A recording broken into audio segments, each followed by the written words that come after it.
Cats all on me. Cats all on me. Cats all on me. Cats all loose. Cats all on me. Cats all on me. Cats all on me. Cats all loose. Cats all on me. Cats all on me. Cats all on me. Cats all loose. Cats all on. Cats all on. Cats all on.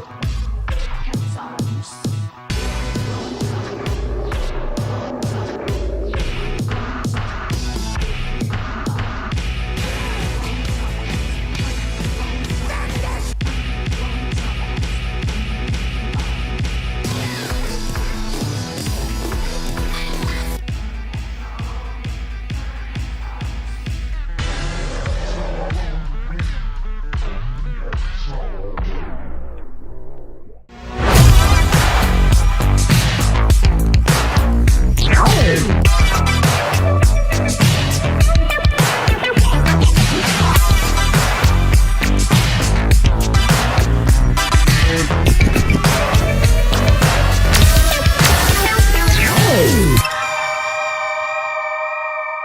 Chill. It's VFX and Chill, and I am Seth. That's Hashi, and down there is Michael. How is everybody this week? Doing well. What is VFX and Chill? It's what I'm supposed to say at the beginning. Welcome to VFX and Chill, the show where we take apart visual effects and put them back together again, and we look at stuff, and we talk about stuff, and we hang out with each other, and we just are friends. How much do we want to talk about our personal lives this week and what's going on in them? I would say we could issue a general stay safe if you're in any of the crazy storm regions. Okay, there we go. Didn't know if Michael wanted to talk about his life. Those we can of leave you it at who that. may notice, I'm not in my normal dark room cave. I'm not in the back of the RV. I am in my husband's grandmother's house. Classic. Because I am in that lovely band of wet in the south. We left lovely warm Florida, came to the cold, and then Tennessee did its thunderstormy thing, and our campground got flooded. We could not even pull the camper out because the water over the only road we could get out on was a foot deep and moving so fast there was whitewater rapids. So it was great. But speaking of our personal... Because you didn't consider... Well, no. Before we go, I Road. just want to say our thoughts are with everybody who is displaced by the floods here in the south, where Michael and I tend to be, including Michael. Our thoughts are with you. All right, Michael. Now you can do your segue. Seth, before we move on to the next thing, the chat. I need you to a new link. I need you to grab that new link. All right, let me grab that new link. Hold on. The chat show up. Vamp for me. Oh yeah, no problem. Yeah. So I learned a lot about fluid dynamics today. Jesus Christ. Yesterday. Okay, Hashi, you vamp. No, I'm kidding. No, like I was leading into something. For those of you who have been paying attention, before we get into the Thunderbolts trailer stuff, and the one other thing we definitely need to talk about in a personalized, the chat has already brought up. Maxon released a bunch of stuff on Wednesday this week. There's a new version of Cinema 4D, new version of Redshift, new versions of ZBrush for iPad and desktop, and Red Giant-y things came out as well. Those of you who used DaVinci Resolve, rejoice! You now have the gorgeous real lens flares or optical glow at your fingertips, which are some of my favorite things Red Giant makes, and they're now available right in DaVinci Resolve. You can even use real lens flares on the Fusion tab in Resolve, so you can get all that lovely obscuration, which is my favorite thing about it. It's so beautiful and so fulfilling to be able to use it. Cinema 4D got some lovely updates to the particle system, and all the Rocket Lasso spline modifiers now available to all subscribers, not just Maxon 1, which is nice. And a lot of them are now in the Deformers menu. If you have the default layout, if you've got your own custom layout, make a new one based off the new ones that are out, so you can have all that handy stuff in your tabs there. And Cinema 4D also snuck a peek in their demo video, or their launch video, of some liquid simulations coming in a future version of Cinema 4D, which is neat to know. Man, my fun segue. I love that you have those all off the top of your head, and I hate that I didn't have any visuals prepped for it to show it off. So if you think it sounds great coming out of Michael's mouth, imagine how it feels going into your eyes. Go check that out at whatever link Michael provides. Eyes. Speaking of, I see some people in the comments. Does that chat link work? That chat work now, Michael? Oh, hang on. I'm trying to find the actual release video so I can put it in the chat. Yeah. There it is. No, that's not it. Gotta do that. Where the heck is it? Whatever. Whatever. News, personal release news. Video. It's on our website. The thing that you're all really excited to hear about, which is that I am getting a haircut today, and I can tell right now. Just announced. And that's all. Chat that's link is just working. announced. Chat link is working. And Frigga Chillweather says, "Hey, saw the Sketch trailer. Looks great." John Birmingham says, "Hey, Sketch looks amazing." Michael Palak says, "Yeah, I'm excited to see Sketch." So, folks, if you are new to VFX and Chill, one of us here, who is an amazing director for a long time, doing short films, commercials, and other things, has finally gotten distribution for their amazing feature film starring Hollywood stars and everything. And I am so excited about it. Ash and I both got to see it in a theater packed full of other Maxon people, and it had like amazing reactions from everyone there. It's such a great film. If you like Spielberg-y movies of like kids and monsters, this is right up your alley. And of course, if you like Seth, you're gonna like the movie too. I want to watch the trailer so bad. Let's watch the trailer. Please. I'll even tell you, Seth. if you don't like Seth, you're gonna like the movie. I think that it's not exclusive to that. But okay, here you go. You have to promise not to freak out. I won't freak out. I won't. This is the blood eater. It eats blood and pukes the blood back onto people. Okay. That's always kind of been her thing, right? Drawing? All kids like to draw. Yeah, but has she always been so... Dark? We felt a phone call wouldn't convey the... Blood? I don't care what people think of me. Oh, well, you should. No. I found this place in the woods. We dropped Amber's notebook in it. And now I'm worried that Amber's drawings might be... What are you talking about?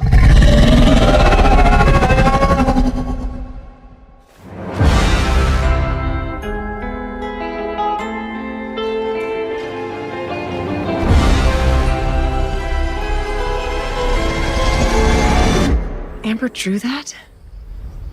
She's working through some stuff. Trouble on my left, trouble on my right.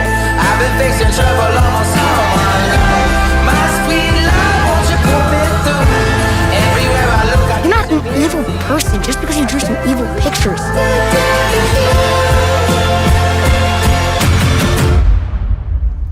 Every part of that was horrifying. I know.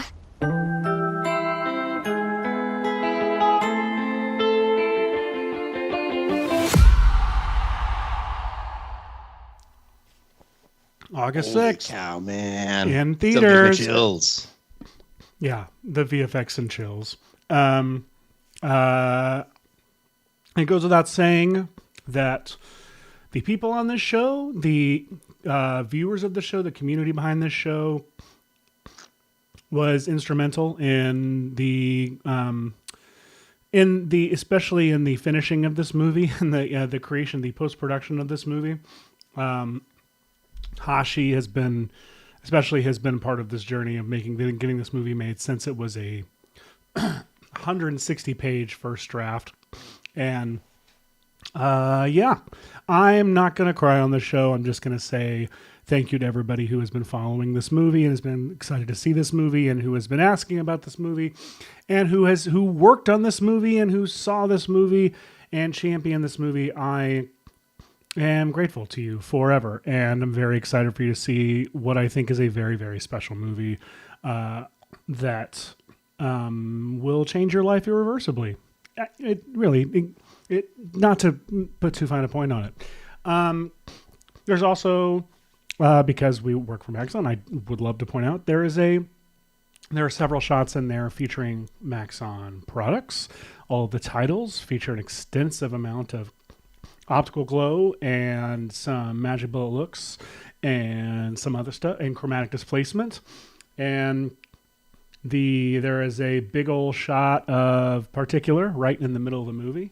And if you can guess what it is, I'll show it to you and confirm it. That's not that great of a reward, but that's what I can do. Paulek, I love that. I do want to call out this. Yes, that's such a good comment. Michael's got flooding. Seth's got hail. So good. I think I got the better end of the deal. You recognize that fireball, do you, Brian the White? I bet you probably do. I don't remember where we got it. Probably Action VFX. Probably. I don't remember where that fire was from, but I do remember the thing about that fire. We may have talked about it on the show, but that specific fireball shot in the movie. Well, why don't we just talk about it? So, specifically the... where is that fireball shot? It is... Oh, I just had it. Right here. Hashi and I spent a week on this shot. And I honestly can't remember if this is Action VFX or where this fire came from. I have a feeling it was. And we could not, for the life of us, get... It just looked like a big old blob. Do you remember this, Hash? Oh, yeah. And then you had some idea that I've already forgotten. What did you do that actually got it? Potentially using flow motion, like CC flow motion to like literally like retract it more to a single point? I think there was a combination of that. Oh, I remember. And then you were extracting with extract, but the big thing that randomly like fixed this was Colorista. It was what's the setting? I'm going to apply it to the trailer for no good reason. It's not going to accomplish anything. But why is that not coming up? Okay. I have to fix my... Wow, This is crazy. Let's see. Colorista... How many screens is that movie going to premiere on, Seth?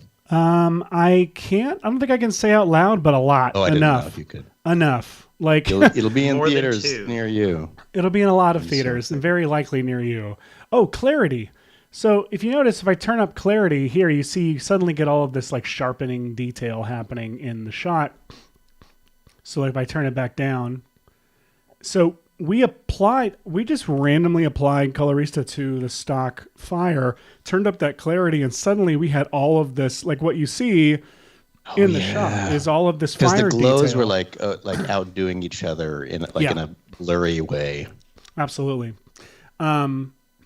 Oh man, and tons of super comp all over this movie and show. I was gonna say this. I remember you talking about there's super comp and like all over the place. Yeah. So like, let me see if I can find. There's these shots where, and I've actually talked about. I think I even pulled up this shot in the show, but there is a. Let me see. It's when the boom. This shot. So all of this like haze in the air is fake. It's added in post. It's a combination of an Action VFX fog layer, and then I think just like a random ramp or gradient, but applied with super comp and doing blur behind it and haze. It just creates this instant, like with a little bit of roto to separate like layers and stuff. It created tons of shots in this movie that you'll come to see. Let me see if I can find that particular shot. Which is it an international release or is it all US? International, worldwide, baby. There you go, Patrick GG. Woo! Worldwide. Here we go. This is actually one of my favorite shots in the movie, effects wise, because this might be my favorite shot in the movie. It's so crazy. In particular, I did not do a lot, and it just worked. I could even see if I can apply it right now. We promise for those of you who tuned in for Thunderbolts, we're getting to it. We're getting to it. This part's for all the people who are super excited for Marvel's The Thunderbolts asterisk. We know everyone has been itching for Marvel to bring that story to the big screen. Phase 17. Everyone's absolute favorite. But here real quick, if you want to learn how to do glitter, I can show you real quick just like the basic parts of it. I believe that in my custom presets down here, I've got glitter, sketch, glitter, all kinds of different kinds. Let's see. Let's go with sketch glitter V05. Maybe that's it. Yeah, there we go. You probably can't see it. I'll have to go in and turn up. I don't know why I have these two bases down here, but like if I turn up the particle size to like 12, can turn up this one size to 12. They're duplicates of the same system, but one of them is blinking. So like I have this system, if we can see it, that's just colored dots falling with a bunch of like, air turbulence and some spin applied. And then with motion blur, really sells is like it's really falling in the air. But then on top of it is this. On top of it is the same layer, but with this opacity. They're set to white particles, and the opacity over lifetime is this like spike look across of it. And so it does this like sparkle thing. And so those just apply right on top of the original particles. Good. And that creates that feeling of glitter. So if you want to beat the film to theaters with your own glitter, it seriously is fantastic on the biggest screen you can see it on. I was happy that we got to see it on such a big screen. It is crazy because you forget that. Yeah, you forget that. You forget that movies are fun up there. Well, it really is. It's like a dream.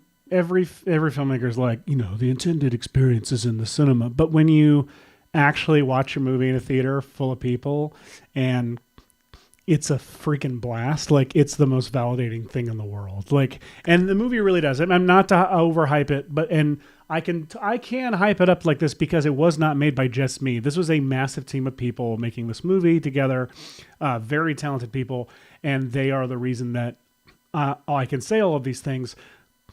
The biggest being that it is genuinely a blast in a full theater. Like if you go see it, take as many people as you possibly can.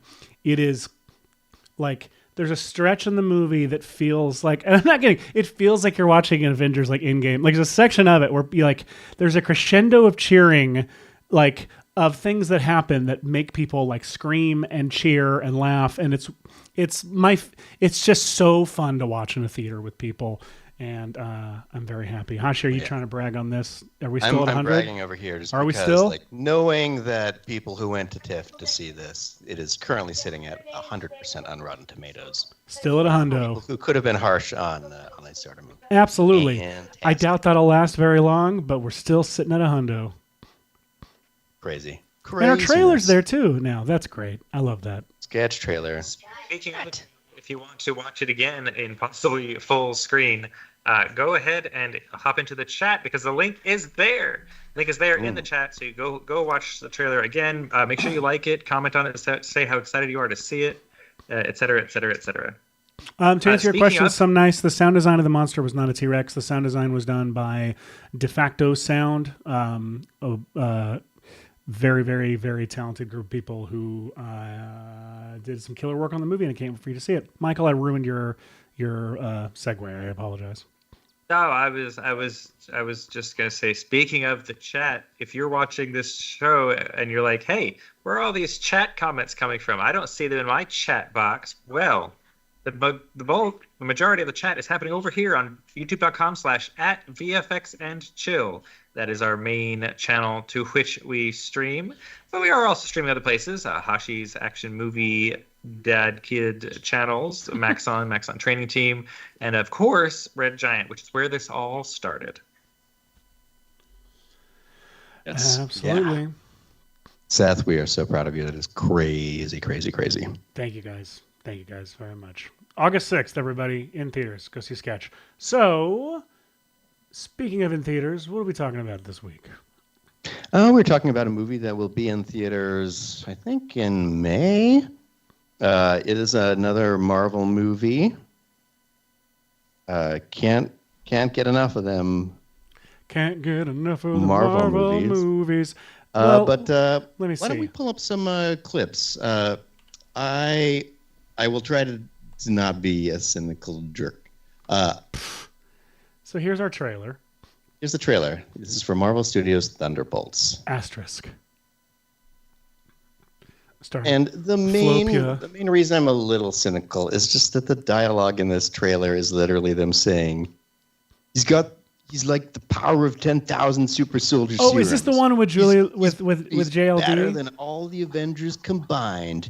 If he were to die, the Earth would explode with the Hashi's going to go for a while, so I'm just going to go like, ahead and maybe, I can't really turn him down, but I am going to go ahead and just kind of talk over him, because I think he's going to go for, he's done. So, You're saying this is the one with JLD. I have the sound turned off with the JLD voiceover where she's like he's more powerful than any of the Avengers combined. It's two fourth graders inventing superheroes that can destroy each other. Is what this trailer audio sounds like. That's true. Oh no, but he could defeat Infinity Captain Americas.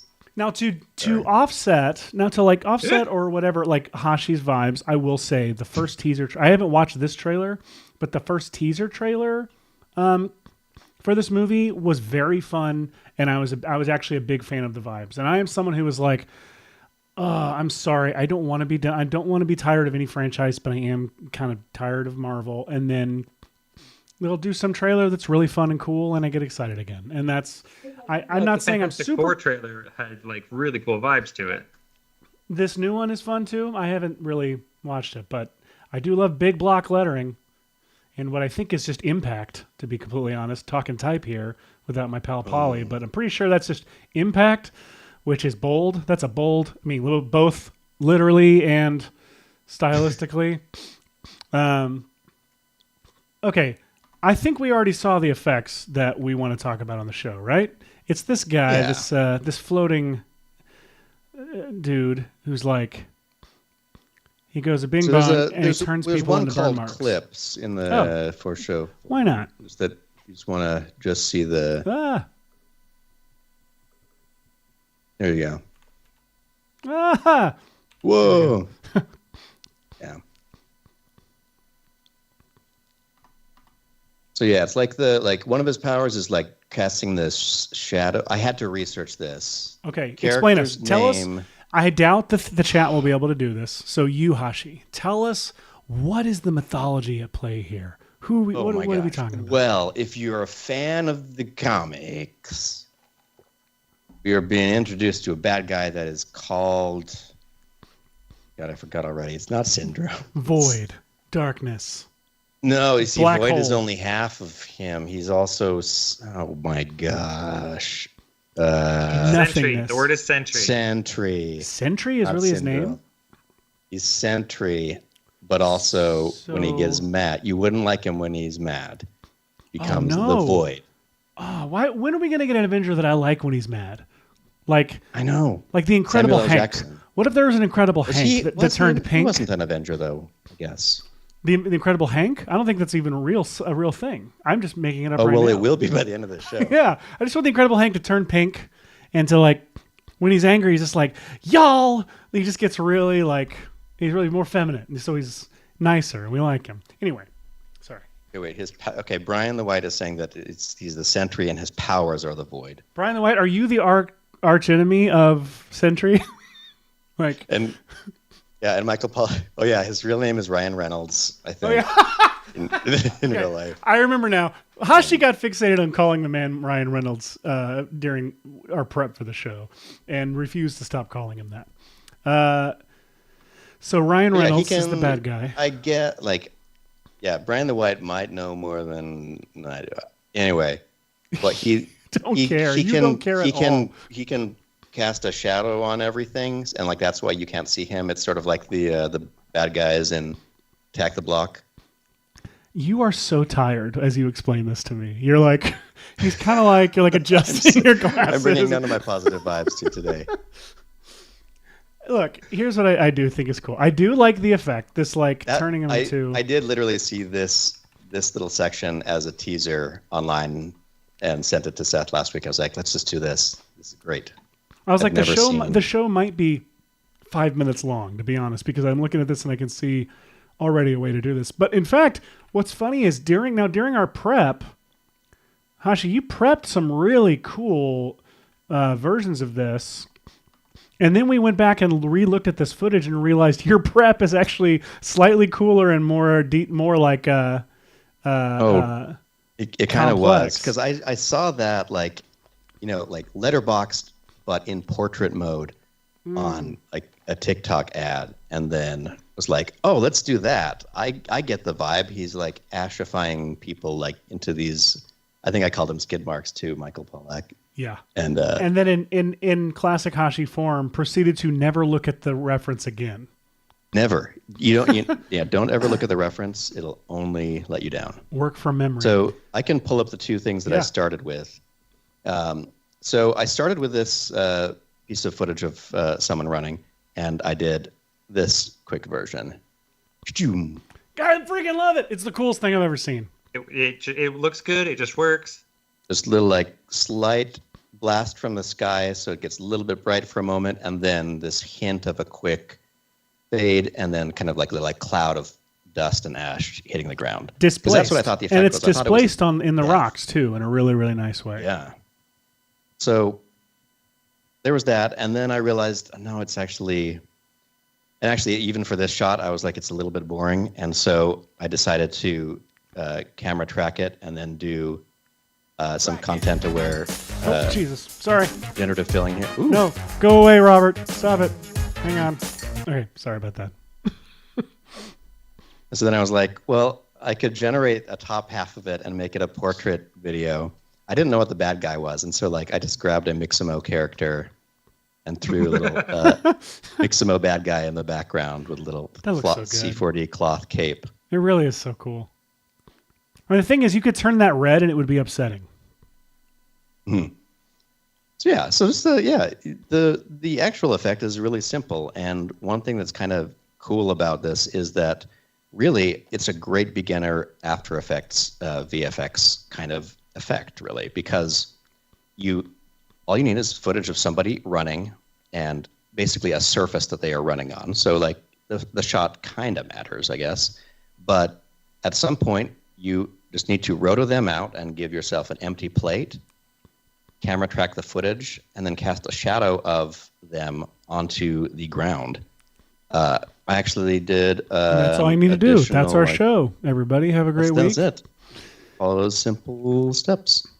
I think I ended up in. Is this the show? Is this my final version? Yeah.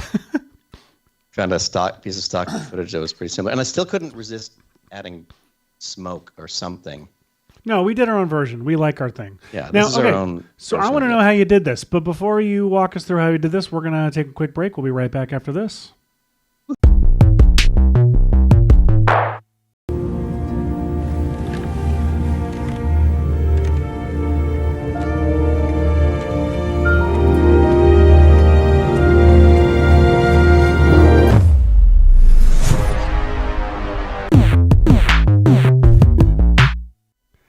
Welcome back. If you're just joining us, we are walking through Thunderbolts Asterisk, the Sentry death skid mark time. Hashi, tell us how the hell you did your version of it.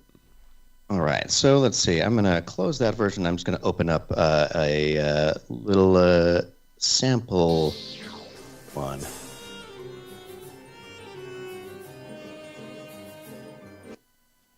All right, so we've got this piece of stock footage of these very happy people jogging along, and it's kind of cute. So I'm always happy when I jog. What I did, so happy. and this love it. This was surprisingly easy because the new RotoBrush 3 is actually really good. I've created actually all of these characters are slightly on their so own layer happy. to some degree. I'm sorry, I can't get over how happy they are. In fact, they're so happy, I almost feel like you could just go and make, a greeting card out of it in some way. That but I honestly, they're so happy. They are. They're so happy to be exercising and running away from the void from If you're Sentry. out there in the stock world, we're really missing out on crowds of terrified people running from things. We're good. We don't need more of those. I think. Yeah. Yeah. It might not be good for society. So yeah, the effect is very simple, and let's demonstrate it with just one of these front guys right here. Front guys. Use this guy. So the effect is basically, and by the way, to do the background, I used a combination of content-aware fill and my cool 3D plane stamp tool, which is great. Sorry, hang on. Okay. Yeah, grab that fun free tool. Basically, what that does is, let me show you. For example, I'll create a new solid. Oh, why would I be working in 4K? That's ridiculous. I'll make this a 3D solid, and then at some point you'll see that I have a camera in here that has tracked the footage, so you can sort of see there's that.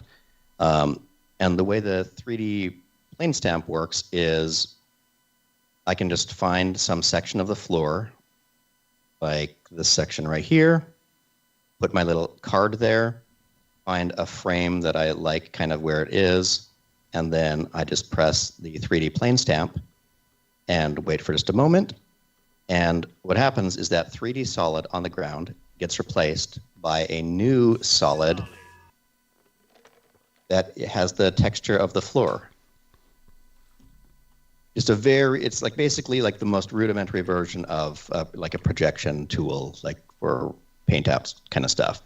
But the fun part is you can combine them and end up with something crazy like this. So now, yeah, we've eliminated the other runners, and you just kind of pick your spot. So I'm going to say, like, right after it clears the tunnel right here, let's turn this guy into a shadow, maybe right there. So I'm just going to I'm going to split the layer, Control-Shift-D right there, and then I'm going to say time freeze frame on this last frame right here. And then I'm going to actually, because this is all 3D and moving, oh, I like that. Cool effect. But basically you can just take this thing, this layer, I'm going to turn him black, and then I will make him 3D. And once I make it a 3D layer, they are all going to a spot that's a little bit further forward. And you can see, because I created that little card, you can see like where he disappears in the floor, which is kind of cool. So what I'm going to do with this frozen guy, let's call him Shadow. And let's go to his anchor point, and I'm just going to slide the anchor point so his foot is sort of where the axis is. And there are other ways to adjust your anchor point by like opening up the layer, but I like doing this interactive way. Me too. So now that I know he's on my ground plane, I'll try to push him back to kind of where I think that event happened. It was around here, right? Yeah. Oh my gosh, that was a pretty good guess. Look at that. Look at that. Right in Z space. So you find the frame that happened. I'm going to rotate it 90 degrees and maybe a little bit this direction. Then now you have running guy, and then suddenly he's his shadow. So the thing that I saw that they did in the trailer, and I actually just did this with the front layer of the guy, I would just take him, extend him one frame over where the shadow appears. And for this single frame, so I guess maybe it's easier just to split off one more frame. I'm using Control-Shift-D again. So we have here is, guy running and rotoed, guy's shadow 3D layer, copy of the original footage that I'm just going to quickly fill with black again. Then I'm going to add a radial blur to, specifically CC radial blur is my favorite. Fading zoom. I'm going to take this little point, which is the origin. I'm going to put it kind of up here so that it's pointing toward this shadow, and just turn up the amount.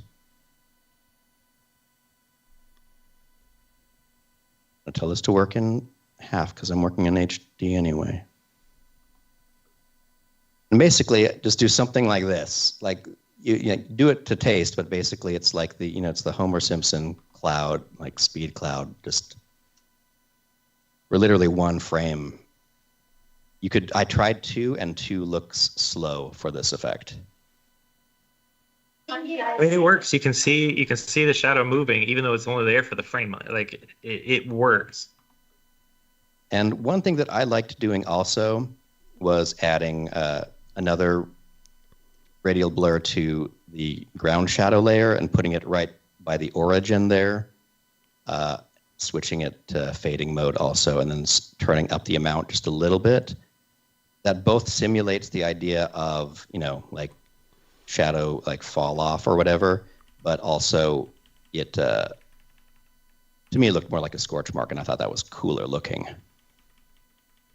So this is what you would do if you had a very 3D camera move thing. And that's basically all that's happening in the trailer. Maybe along with you do an adjustment layer that has, I don't know, a quick keyframe on the levels here. So let's have it go.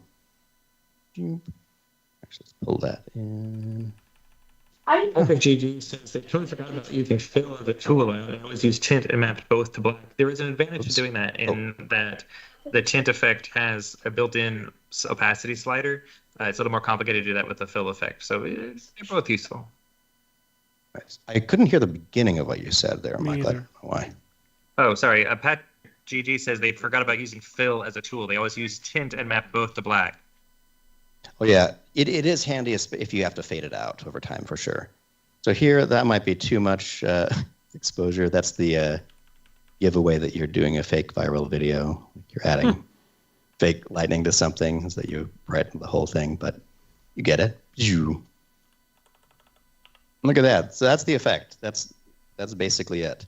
I really liked adding a little bit more flavor to it, and so the way that I do that is I went to, I believe these are from Production Crate. They have one called Ground Dust Hit, and they also had some aerial impacts. Let me see, probably that one.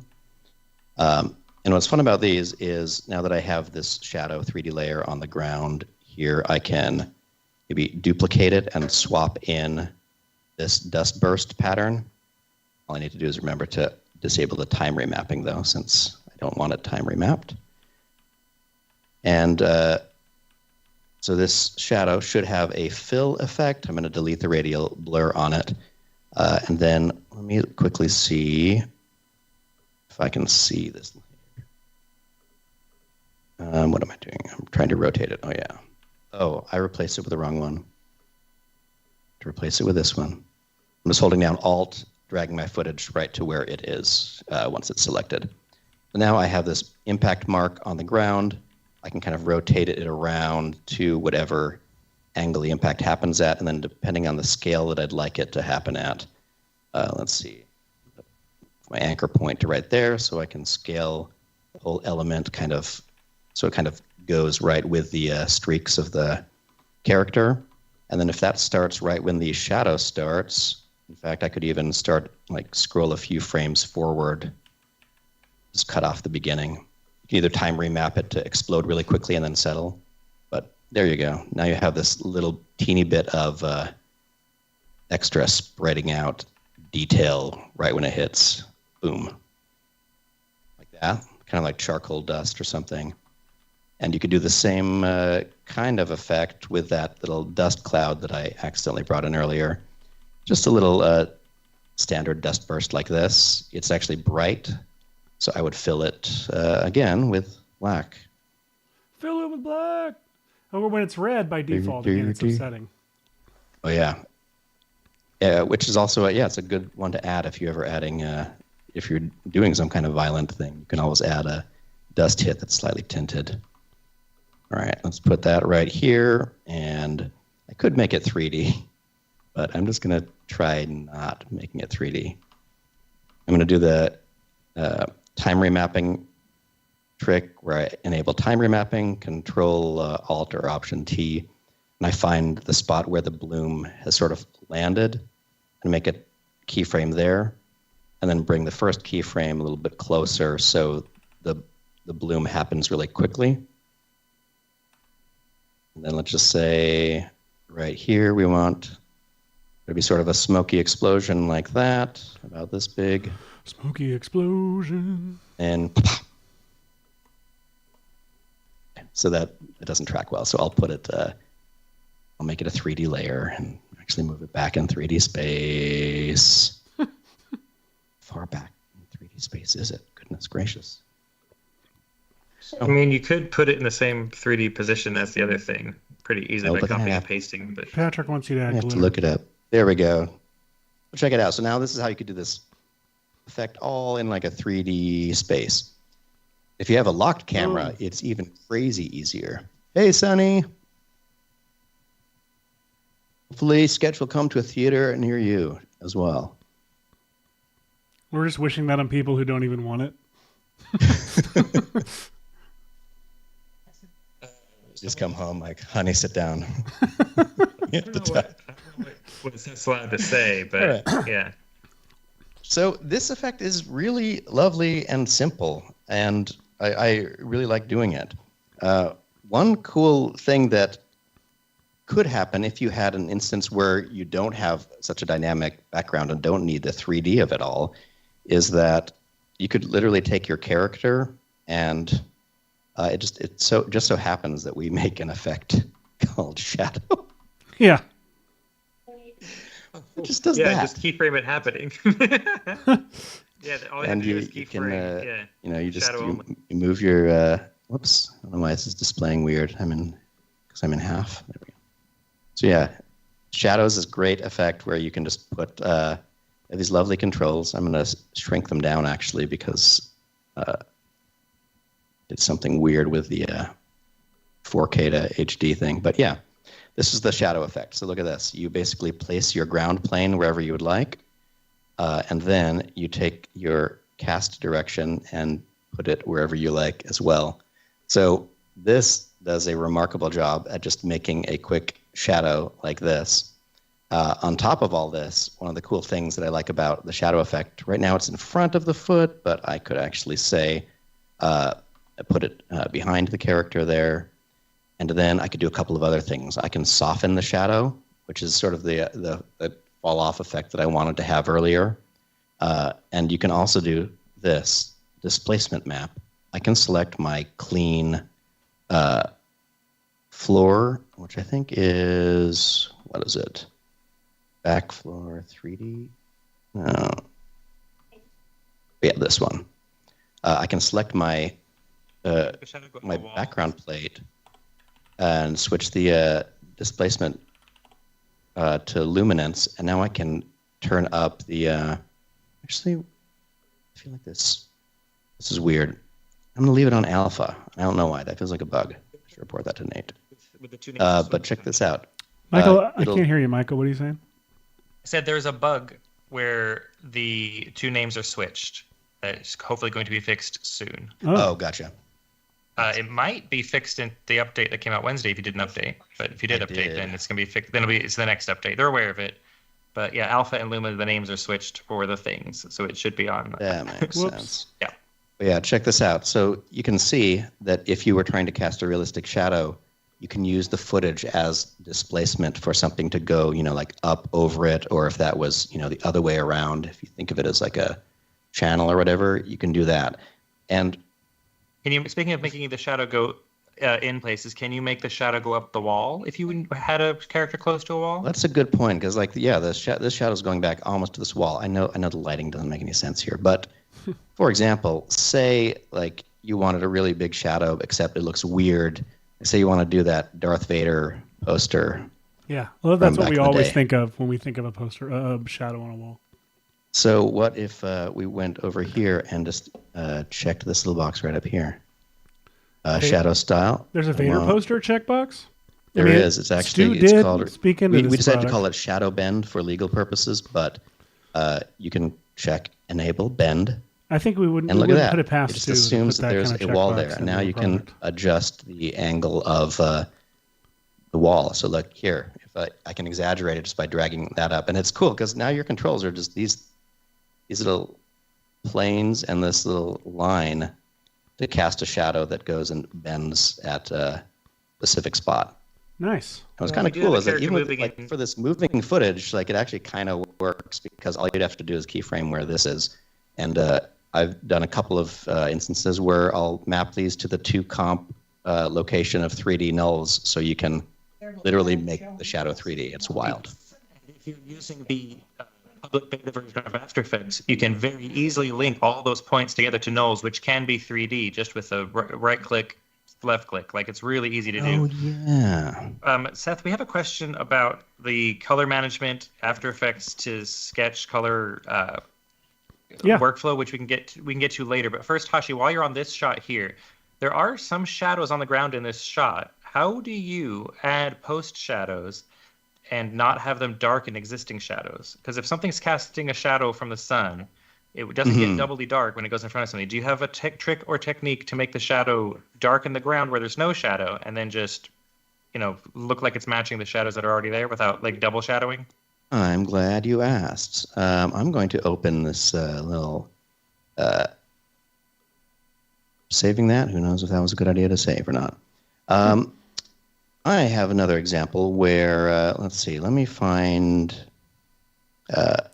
because we were doing these kinds of effects the other day, it made me think, it's like one of the classic effects you could do with, freeze framing someone and then having them, cast onto the ground. This isn't a shadow per se, but this is something else you could do if you wanted to get more extreme and go into something like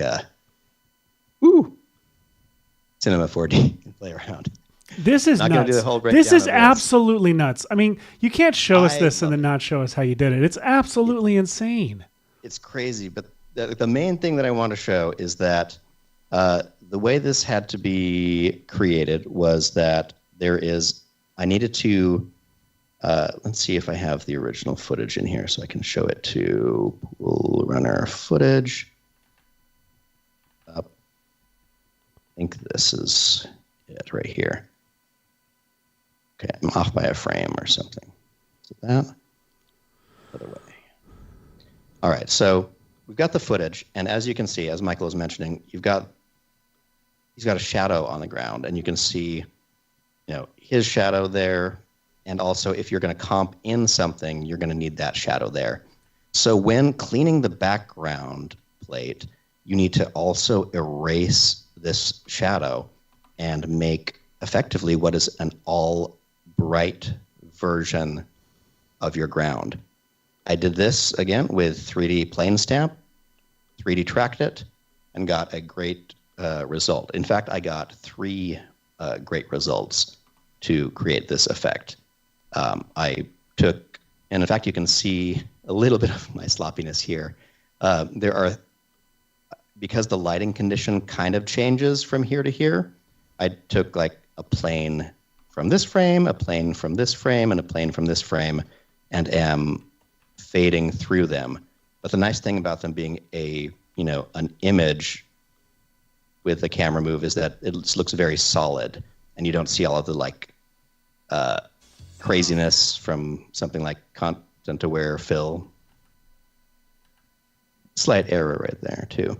But once that's all removed, then you have your character, which looks like this.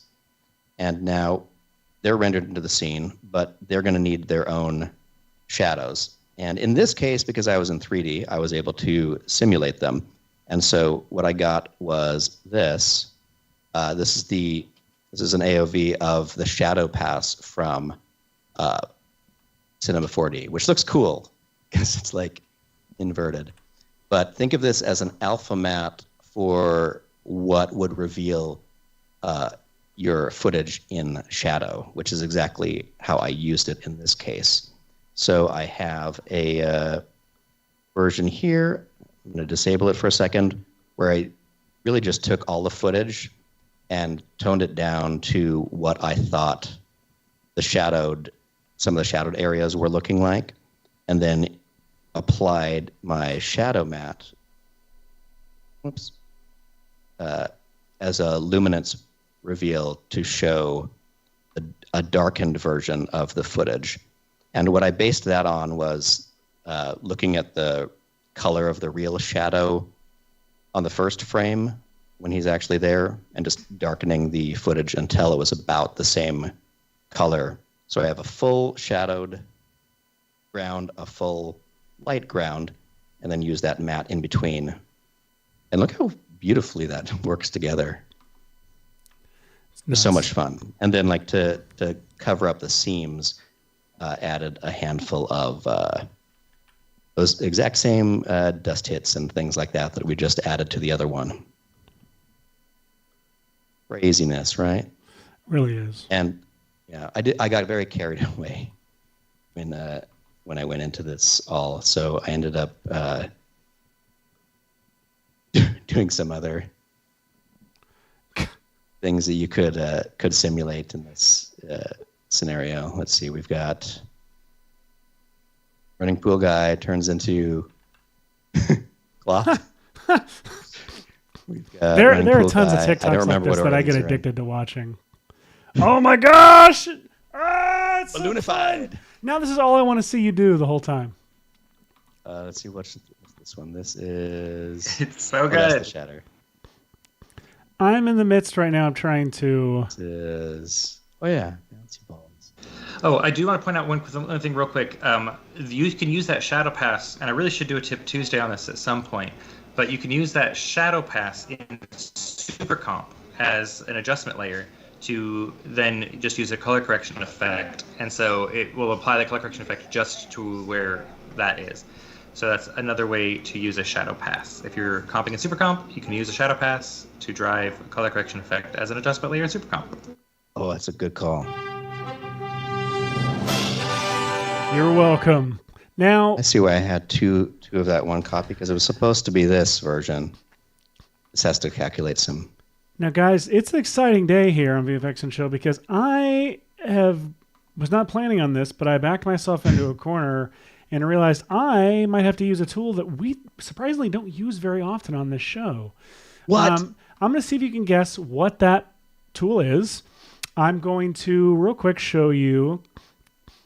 This is the clip that I am trying to do. I'm trying to take this Mission Impossible scene, having him running, and I couldn't decide if I wanted him to get zapped right here before he jumps and have it be really disappointing. That's the best part about it. There's this. Yeah. There's a bunch of comedy you can do in when you decide to. 100%. But I think the best is right here in the air. I think if he can jump right there in the air and have it hit the wall and the ceiling. Oh, look at that. Could be really fun, That's right? Crazy. And so if he jumps in the air and poof, it hits the building. So I started painting him out. I used your 3D plan stamp tool, and then I encountered an issue. And now I'm going to make this a little bit bigger, and we're going to see if you guys can see what my problem is and how I'm going to solve it. I feel like it's not lining up exactly because there's some what do you call it? Some lens distortion. What should we call it? If you could only somehow match the lens. You could somehow match the lens distortion. So listen. Was a child yelling it at the screen? How have we not done? Wait, was Michael's child yelling the name of the product at the show? Have you taught your children, Michael, like in the way they should? That any time you're using any sort of, especially a wide angle lens, and you're trying to do visual effects, you just have to use the lens distortion matcher. Oh, you're kidding! I love it. They know, of course they know. See, raise your child in the way that the Bible says come up. I forget exactly how it goes, but it's a Maxon credo. So here, I am going to start from scratch now. I'm going to get rid of all this work that I did, and I've got I even have to get rid of the camera track. That's how crazy this is. So I'm going to pre-comp this section of the plate and work within that. Let's see, work comp. I'll call it. And I'm going to adjust composition duration to the time span of the layers. And let's see how this goes. So we're all now combined in here. I am going to I'm going to take away my camera tracker and I'm going to apply lens distortion matcher. Lens distortion matcher. Ding, ding, ding. So let's say, is this a good frame to do it on? Because I think it is. I mean, look at the side of the building. That's great. Yeah. So I've got horizontal lines. You got lines both directions. Well, where are my vertical lines? I don't see any vertical lines. Wait, go back a few frames. Like right there. Here. But it's not as distorted or warped. Well, here no, now. look lower. Look down at the down here. that curve right there. Yeah, okay. So I'm going to mark this, though, just so I can come back to it and see if there's any other... This plugin is so satisfying, and anytime I come up on needing to use it, it's like, boom, so beautiful. This frame, though, look at all that distortion. It's like I kind of want to do this one, but You can go for. I mean, like that's the cool thing is that I've got some horizontal lines here, right? I've never tried it. Can you do multiple frames? I don't think so. You technically just leave the line there because it's the lens. The only thing you need to watch out for is if they shot with like an open gate and then panned digitally within the thing. You're right. So okay, I'm gonna. Yeah, you can scrub to another frame. 2, 3, 4, 5. I'm gonna go on the corners. Whoa, what? That's not it. Maybe I did too many buttons. Hang on. Let's reset. Let's try this again. Too many buttons. That's the. that's the corduroy version of Sneakers, starring Robert Redford. Yeah, 3 dots is great. So there's one line. I'm gonna hit Escape and start a new line. Maybe new line Cinema. Maybe I'll do a line down here of cocaine. Hit Escape. Did you know that there are no escape keys on the Severance computers? That's clever. Detail? I didn't know that. I did not know that. Hey, I've watched an episode of Severance now. You did? Which one? The first one? You're in now. Of course, the first one. All right, so now I'm going to create an undistortion pre-comp. Are we all ready? Ba-boom. Now, what I have... Wait a second, it doesn't look like anything happened. No, it doesn't. Let me go into this undistorted work. And now, look, I've got this undistorted comp. Where'd you get that super panorama view of a super square building? This actually looks so cool. This looks like... Look at that. That looks incredible. It does look incredible. That did a really good job, too. So, that's one of my favorite things about this tool is that it gives you this footage as a guide layer in here. So all your VFX stuff you could do in here in this comp, and then in your main comp, it slaps on top of the original footage. So unlike many, many other lens distortion fixie tools, this one is completely non-destructive. Your original footage stays there the whole time, and the only thing that gets added is your VFX correctly matched to the lens. So here, I'll show you. So if I isolate just the undistorted work comp in here, nothing shows up. And then it's down here, and the mission plate is undistorted. It's totally normal. So if I go into my, into here, the undistorted plate is a guide layer. So if I put some text in and I say like, distort, and let's do impact in honor of, the Thunderbolts themselves. Let me go up here and do center. I'm going to use my Stream Deck shortcuts to center, anchor, point, and layer. Distort just like that. And now if I go back in my work comp, look at that. It is now distorted the way the lens is. It's so satisfying, yeah, really. And that's what's right there. And then I can comp this layer onto here. So I'm going to track this. I'm going to do the 3D plane stamp in here and see if I can get a better paint out here to work with. Oh, yeah. Hashi, you got something? Well, let's actually do a quick break, and when we come back, we'll see what Hashi's going to do next. Here we go. Welcome to Jurassic.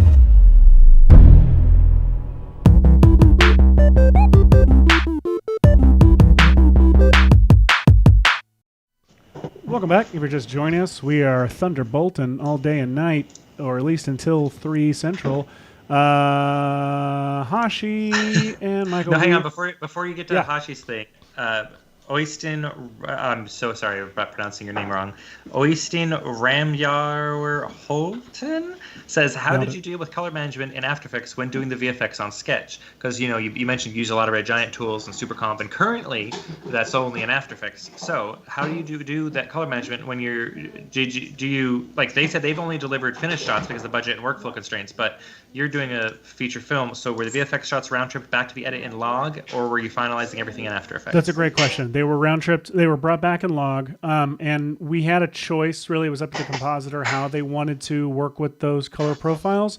You could use, if you're in After Effects, you could use Adobe's like OCIO, we had a LUT that was created for the show that would it wasn't it was like, you said it a long time ago, I'm sorry, I can't hold it any longer. It would take it was not just an area log to Rec 709. It was an area log to Rec 709, but with a look that our DP Meg Stacy had worked with a colorist to create for the show.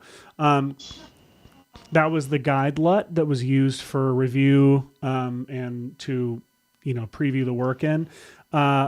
Some people used it and did the After Effects OCIO stuff. I, however, did not. What I did was, I don't have a log plate to work with at the moment, but I can just show you real quick. If I turn that text back on and maybe put like a... Can we see your screen, please? Oh, I'm so sorry. So if I put this, text back on and maybe do a vignette just to show some stuff. So like if I were to use a little thing called Super Comp, and then I'm going to bypass this for the rest of the show so we don't bring it up a million times.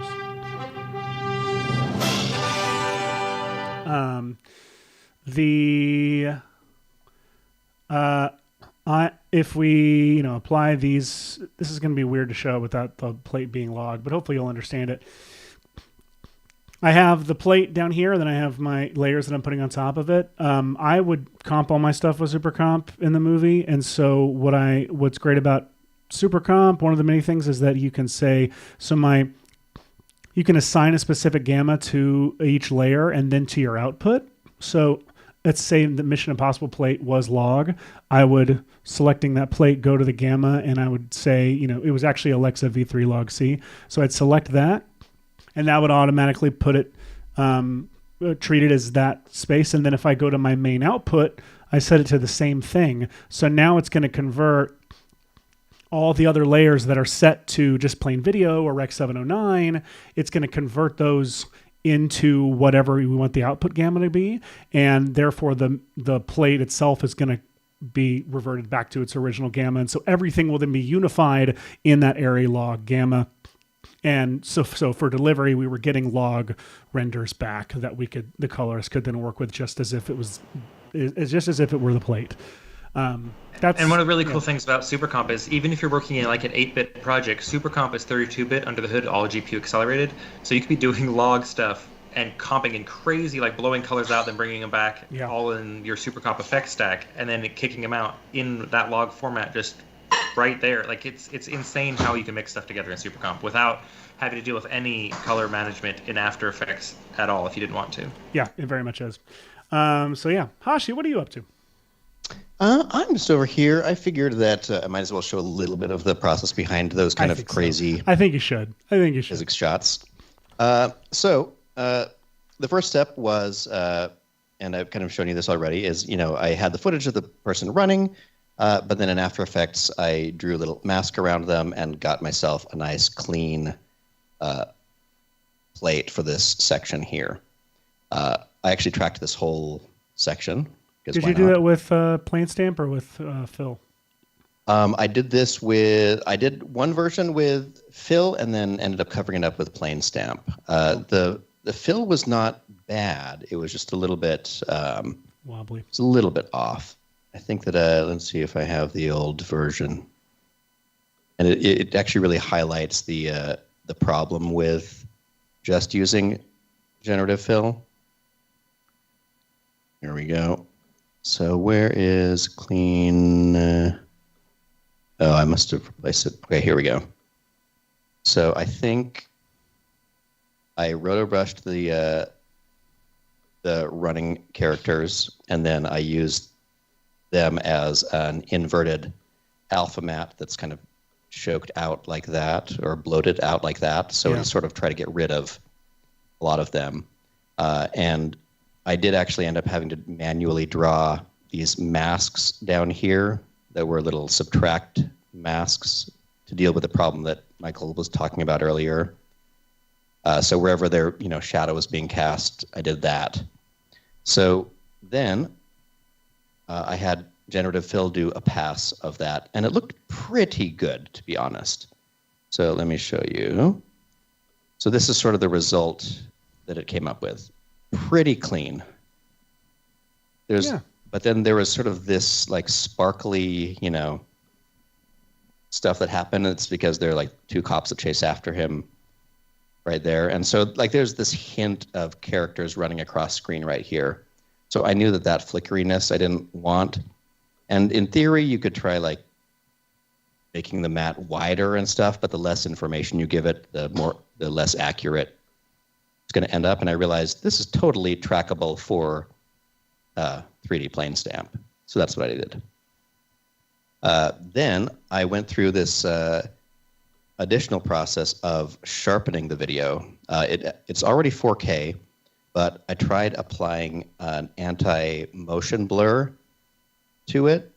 So you can just see that it's like a little bit artificially sharp in some places, but I thought that what that would do is make it so I could actually take this footage and get a really good track off of it, which turned out worked.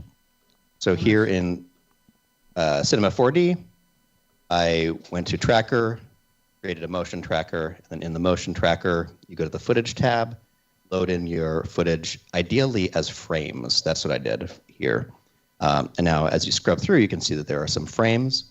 The first step is doing a 2D tracking pass that just tracks kind of automatically high contrast points through your footage.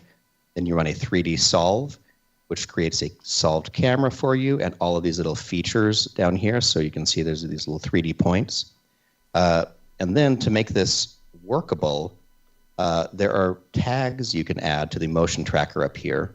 So I can add a planar constraint, for example, and basically select a whole bunch of points here and throw them into the tag selection here. So it knows that that is a plane facing up, facing Y. Similar tags right here. I have the position constraint tag, which just puts your world origin right in the middle. I think I might have my, oh, there it is. You can see my world origin is right here. I thought that was a good spot for it to be at. And also you can define what direction this plane goes using this tag right here called a vector constraint, where you have one point, in this case, this point right here, look toward another point, which was over here. I think by default, this is what it looked like. And so I went in just to see how big my sim was going to be and added a 3D figure to the to my 3D tracked scene. And the figure was pretty small. So instead of trying to scale or mess with anything, I just went right back to my vector constraint and said, instead of an unknown distance, I'll say, I knew it. I totally know what that distance is between this point and this point. And I think that it is about 200 centimeters. So I'm going to start shrinking down this number. And you'll see that as I shrink down the number, the tracking data looks like it scales for a second, but then it snaps back. But basically, you can do this and just dial in your whole motion tracking world until it's about the right size. And I landed on 200 centimeters and was like, that seems right. So now I've got this figure and all these points. In the background, the default figure is about 6 feet tall, roughly. It's just a smidge under.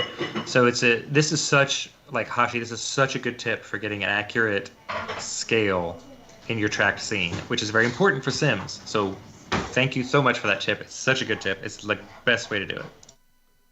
And then I was a bit of an overachiever. I decided that since I had this clean background footage plate, I would try feeding that to Polycam. Let me disable the reflection on this for a second. I fed the whole piece of footage to Polycam here. It's very small right now. Oops. Very cool. I'll go into here. Let me go to the, if I go to the material tag and then I go to, whoops. Oh, so if I click on the material here up in the material browser and then go to viewport, I can say that I always want this one to show in higher resolution. I used to have this by default for all of cinema turned up high, but then I realized I don't really need it high all the time. So you can just say, I want to see this texture in 4K in the viewport, and it's going to take a second to then do this. So it's actually a pretty decent scan of this area because what I had was a really slow camera move from right here to right here, which is great. And over in my tracking comp, I now have, if I switch away from my solved camera just to another default camera, you see I have this sort of point cloud of information where I can sort of see that that's the ground and that's a stair. So I could grab this whole tracked piece of footage, paste it in here. Oops, I didn't copy it. It's very small right now, but I can grab that and scale it the heck up. Let me maybe center the axis point a little bit, and move this more to the center. In fact, what will be the best thing to do is look at this 3D model and move my axis point over on the 3D model to wherever I had actually put the origin of my footage world, which was somewhere around here. Oops. Oh, I'm in the figure. Just to line up stuff. So looking at the footage, let me go back to my solved camera, and I'm going to turn off the polygon for a second. My origin point looks like it's halfway between where it says black magic and this little red spray right there. Somewhere right around there is where I put it. So I'm going to switch back to this other camera and turn on my ground plane again. So I'm going to take the axis here. I'm still in axis transform mode enabled right there. Axis transform mode.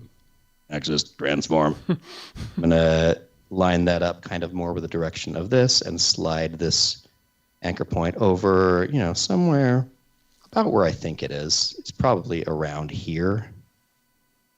There we go. And now I'll turn that off.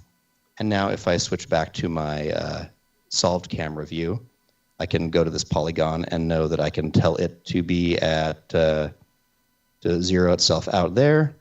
I'm going to zero the rotation and see what. There we go. So I guess this wants to be at what? 180-ish. So that's similar. And then I could even go to polygon mode.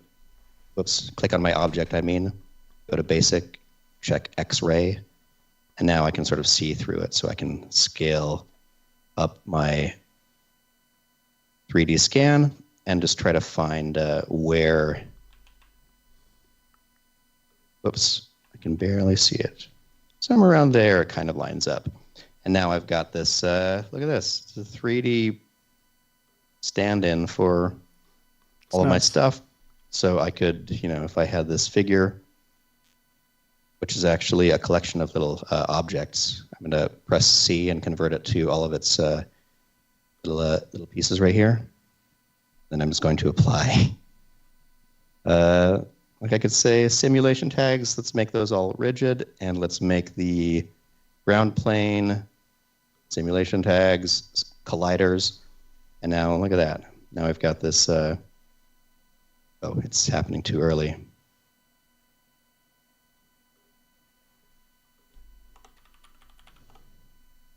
Well, we can live in this virtual world right here.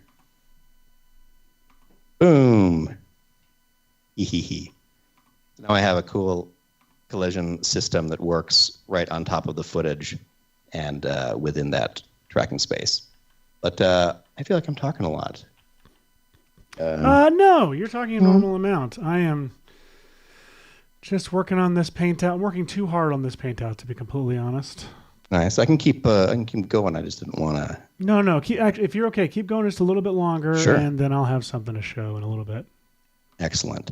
So the next thing that I would want to do, ideally, just for workflow, is I'll take my crazy photogrammetry model. It's got a lot of data that I don't need. So I'm going to just go to the actual section here. I'm going to grab a lasso brush and just say, I don't really want any of that. Delete. I don't really want any of the stuff back here, whatever these are. delete those. This could be interesting in case like some simulation runs here and like runs into these. I guess that could be helpful. So I've got all that, but it's this very ugly mesh. And I'm not even going to render it. It's just a collider shape. So I'm going to take this polygon object right here. I'm going to create a remesh object, which is the most magical thing in cinema. I'm going to go to the object tag right here, change the mesh density to about, it wasn't crazy dense, but I'll change it to like 25% density. And then I'm going to say, also, I'm going to check this transfer attributes check right there. And now I'm going to move my polygon layer into the remesh. And it's going to think for a second. See, it's thinking down there. And then when it's done, let's see. Okay, 25% was too low. Let's try 50%. I know what's happening. Sorry, it's a photogrammetry model, which I forgot. So these polygons are near each other, but not connected. We're going to go up here. We're going to, with our polygon object selected, we're going to hit Control. Actually, there's a faster way to do it. What is that? You can just hit if you're in polygon or point mode, select all of them and just hit UO is the command to optimize, and it should weld points automatically. That'll weld automatically. Ooh. Yeah, so hit UO and it will do it. Like, I don't want to say, like, early in my Cinema 4D career. Great. Early in my Cinema 4D career, I didn't connecting. understand those multiple key shortcuts. When I see this, I would see the keyboard shortcut commands. I'm like, why is it a little squiggly tilde thing between them? It's like, oh, it's a double keyboard shortcut. It's very handy. Great. Okay, there we go. So now you see the textures aren't getting all wild. But what's kind of neat about this is I'm going to turn off this stupid work plane for a second. And I'm going to press NB to reveal the polygons now. And look at this. This is what the remesh has done. So the remesh is making an attempt to smooth out and put these quads at a reasonable angle, which is nice. So once I'm running a simulation on it, it's not as dense and crazy, and it has really clear lines like that. And in fact, you could even do some additional smoothing, or you could even define flow splines for the UV wrapping and stuff like that if you wanted to. But I like this, so I'm actually just going to bake it out and use this polygon remesh. Let's call it the ground. Now I have a nice ground that technically has the right reasonable colors to reflect onto, but I don't need to render it. I just want to render my stuff onto my footage. But it's a great stand-in. And to be clear, I don't even need all this crazy photogrammetry stuff. If I'd wanted to, I could just look at these points and see that there's a stair there and a stair there and just like done this. It wouldn't have been a big deal. Like this would work just as well. Look at that. And then you can run your simulation off of that. So if you don't want to go through the whole photo scanning, everything like that, just do this. This would be absolutely fine. And in fact, it might even calculate faster. Who knows? Might as well be. Yeah, but I mean, having the detail is nice if you want to have a more, like, you want to have tiny things bouncing off the things that are on the ground. But Hashi, again, this is great. You're showing us the full, complete way to do it and the easy, quick way to do it. I'm loving it. Exactly. So and the chat would probably be loving it if they weren't too busy making rude jokes to each other. And if you're looking at the chat and going, hey, I don't see anyone making any rude jokes, that's because you're not watching on the VFX and Chill YouTube channel. You were watching on the Red Giant or the Maxon or the Maxon training team. If you want to see all the rude jokes, come on over to the VFX and Chill. And who doesn't want to see our rude jokes? Excellent. So look at that. I got a nice tract. That's why they call us rude boys. Also because we love ska. We love ska. Famously, get me and Seth in a room, and it's I like the OC Supertones actually. Yeah, I know, Michael. I'm sure you grew up listening to the Supertones. Marvel. I love ska. My favorite thing was when they struck back. That was my favorite time for the Supertones. It is. All right, so a little bit hard to see. Let me just hide my stand-in ground for a second. So the other thing, since I was in Polycam, I was like, I'm just curious because I've got this frame where, I figure this is sort of the last frame that he would sort of exist before some kind of effect started happening. It's so dark. So I kind last frame he exists. The last frame. That's a good documentary. The last frame you exist, and that's the way we actually fall out of memory, really. So I was able to. So I grabbed that frame. Let's see. Well, that's the other dude. Maybe I put him in the renders folder. Here we go. So check it out. So I made a little PNG of of this frame. Very exciting and kind of weird. But there was an option in Polycam that said, hey, give us that frame and we'll do this for you. I'm going to say merge so I can bring in my pool runner. Say, okay. Pool runner. Cool running. So I'm going to come in very small. Let's call him runner. And let's see what we got. Let's see if we got anything useful. I'll turn the ground back on. Spider-Man, turn the ground back on. Hell yeah. Scale this up. And look what we got here. We've got... Hey, he's that's close here. enough for VFX work. All right, let's see. Let's go to the redshift material and turn down the weight on the reflection, turn up the roughness. Spider-Man, turn up the roughness. Yes. And now I've got this runner. I know that, let's see, I'll make the ground X-ray again so I can see where he's supposed to be connecting. And let's see, this runner looks like he's supposed to be right there, a little bit higher, a little bit smaller, a little bit rotatier. A little bit country. Don't use those tracking marks on the ground or anything to make sure it's exactly correct, Hashi. I want intersections. I like to see the intersection of him going into the ground. I know. I like it. So actually, I would want to place him here, and that puts the foot through the ground, which is a little annoying. The things we got to do for VFX. All right. So I'm going to lift him up a little bit right there, and then I realize that I'm going to start to want to render some of this. So let's close After Effects. Save that. Let's close Premiere. Let's close these 20 other programs. Let's close the other copies of Cinema running. All right. I almost missed this joke by Michael Pawlak because it's such a subtle one. He says he appreciates Hashi showing us these steps in detail. Oh, man. So good. You guys are acting like you're in awe. You're like, oh, man. So good. Yeah.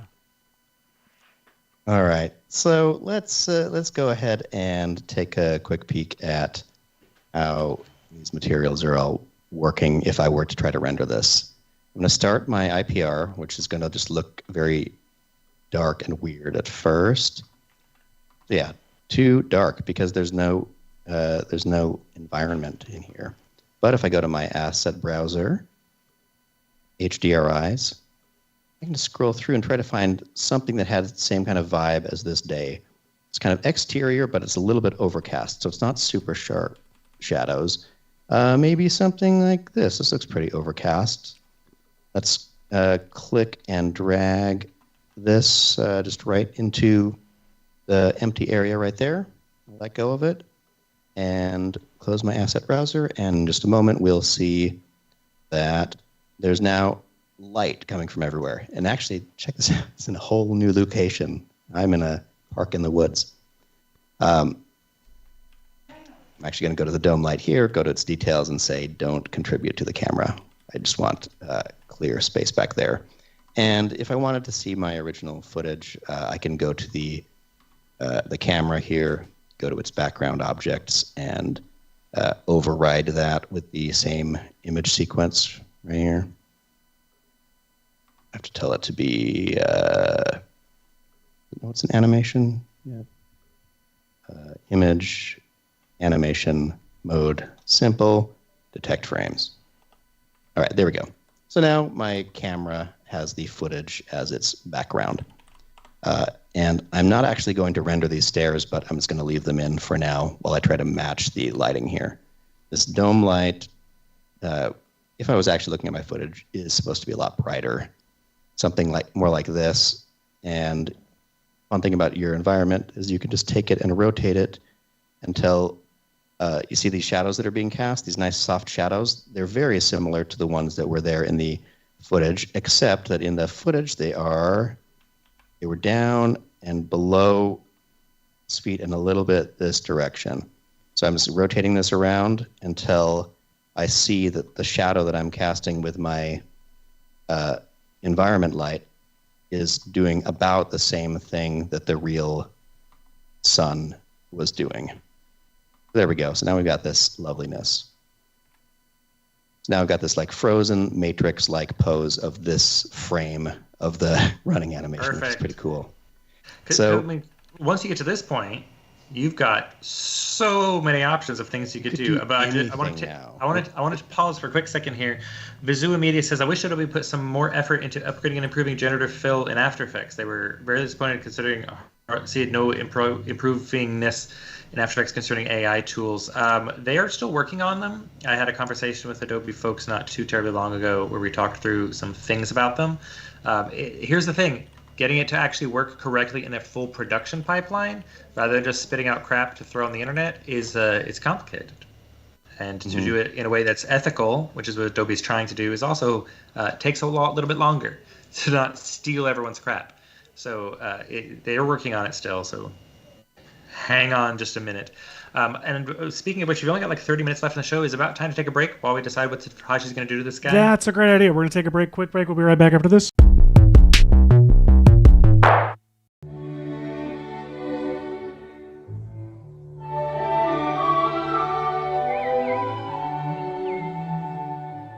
Mother, look!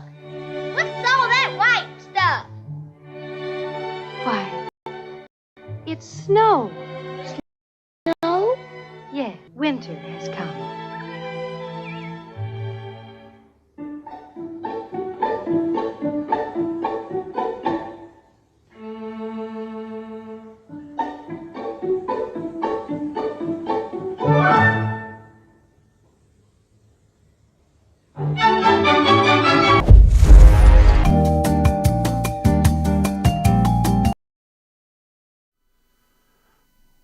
That didn't work. Well, welcome back. Welcome back, everybody. We're here on VFX and Chill, showing you that it takes like 4 minutes to do that shadow flatten effect. But if you want to do more, you can do. It takes a some lot of these longer to crazy do other a clean pipelines we're plate. trying. It takes a lot longer to do like a clean plate of something. So like, by the way, right now I've got what? For some reason, when you click to that frame of Tom, I was like, I want that to be my cursor. Like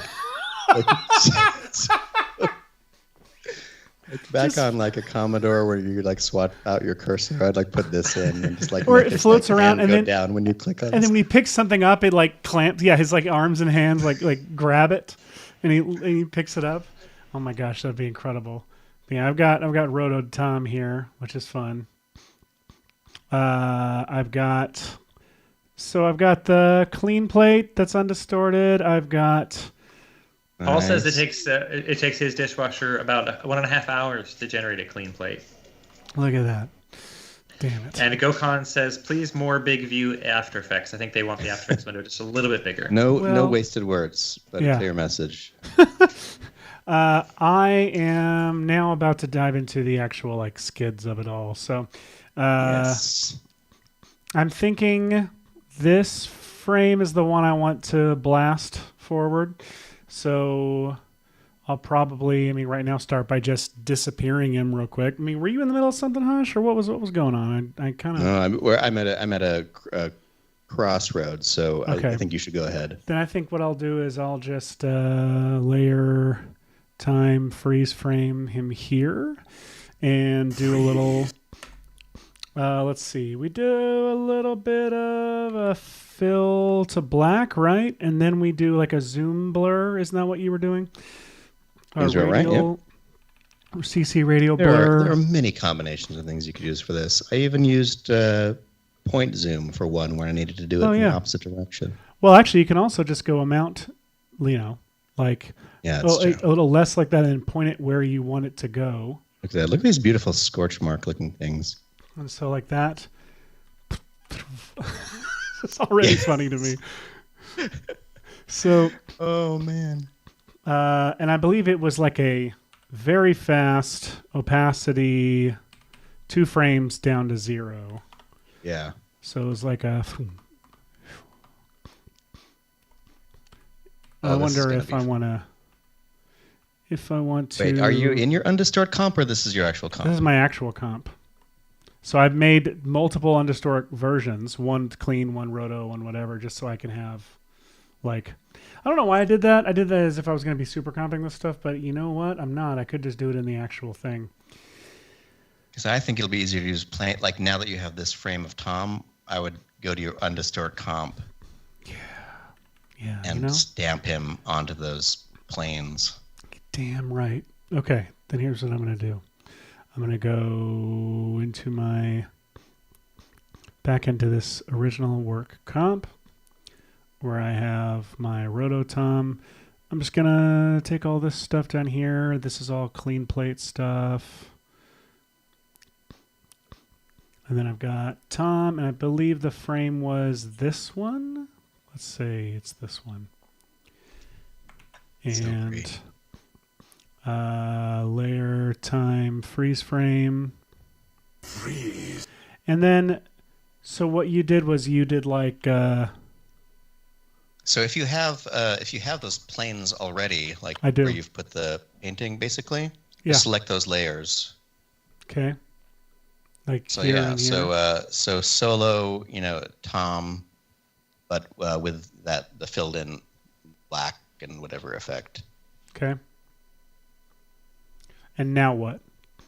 And now make him the only layer. Actually, it doesn't have to be the other, but make it so just his layer and the layer you want to stamp him onto are visible for a moment.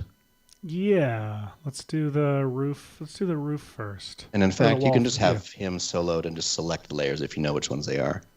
Yeah. There you go. And now you just run 3D plane stamp from right there. But from where he's supposed to be, like where he's the thing is he's just far, select the layer he's far away from the exact ground. Frame. Run 3D plane stamp on the frame. It could be anywhere, to be honest, but do it on the frame that he's making the impact. I don't know where we're going with that. So yeah, so just like that, plane, select it, and now 3D plane stamp that one. Okay. But I don't know where I'm going from there, but here we go. Boop. Oh, you turned off his effects. Oh, I did. Yeah, sorry, because I was confused. Hang on. I'll go back. Gotcha. You see what it's going to do now. So it's going to put... fully, but... It should project him from this frame onto your in-perspective ground. He's not in the... but it's just going to be a giant Tom on the building when it's like... Is that what it's supposed to be? Like a giant Tom on the building? That's what I was imagining you were doing. Was that... Or is he like... Are you going to translate it in motion? I was imagining like a Zach King illusion that the fact that he's bigger than the building at this moment. Oh, interesting. No, I was going to do if his entrails were to blast forward, or like his shadow were that makes to sense. Hit on it. So like what I was do that version. That's easy. That's more straightforward. Well, what I was going to do, I think, was just like a. I think what I did was like in the a shadow projection program. That's pretty good, actually. Damn it. Like. If we do like shadow, trying to think of the best way to do this. This is so funny looking. Can you do sideways shadows? You can't, can you? That doesn't make sense. You sort of can. It's sort weird. Of can. You're right. That's not what I want, though. You can move the whole axis around, and so it translates where it is. So if I do meanwhile, while you're talking about that real quick, I just want to say the chat is talking about potential. They're talking about different editing apps and things that they're using. Jason Murphy says they feel like Resolve is the most common Premiere alternative, but they're sticking with Premiere for now, which is fine. We love Adobe Premiere Pro and Adobe products, but if you are thinking about switching to Resolve, Maxon One's spring release brings a couple of more Red Giant tools into Resolve. Optical Glow and Real Lens Flares are both now available in Resolve. Including on the Fusion tab for Real Lens Flares. You get all that beautiful obscuration and such things. If you want to learn more about the Maxon One Spring release, which includes Red Giant, Redshift, ZBrush for iPad and desktop, Cinema 4D, all that stuff, the link to the cool release video is in the chat. Heck yeah. So let's see. If I do roof export now and it's not going to be big enough. Shoot, then I'll do the roof solid. Make that bigger. And just solo Tom, make him shadow only. Wait, which one did I apply it to? This one, yeah. Shadow only. And then we'll hold on to our roof here and we'll go 3D plane stamp.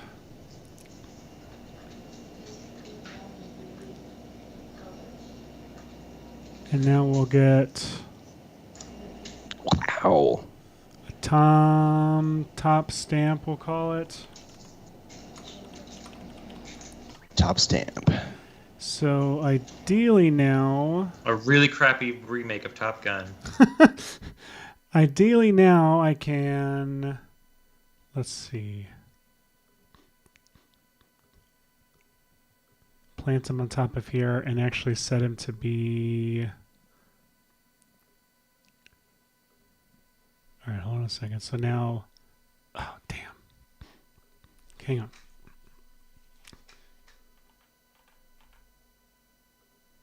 If I just mask it. I've made this overly complicated because it's me.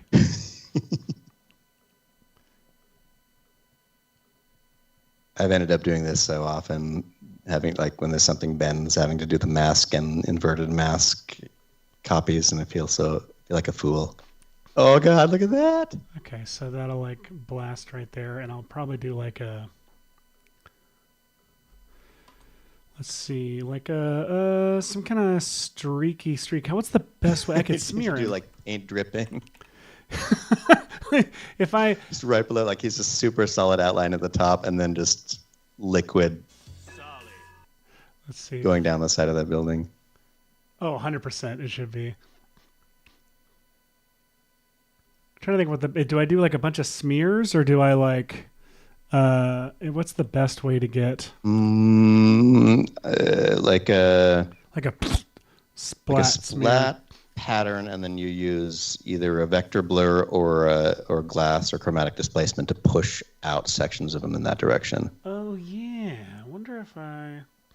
Here, switch back to me for a second. I'm going to show you kind of the rough basics of where I would go with this next. Yeah. I cropped my comp to start at the frame where the action starts because that's where the transition will happen. I grabbed my ground plane and added a collider tag to it right here under simulation collider tag. And then for the runner character, just for simple to start with, I've added a rigid body tag. And one fun thing about rigid body tag is you can check this custom initial velocity in it right here. And what's cool about that is as you adjust it, you can see there's actually a little preview direction for where right here. And direction. Right. Thank you. Right here. It is a little. It is placed in a way that's pretty amazing. Yeah.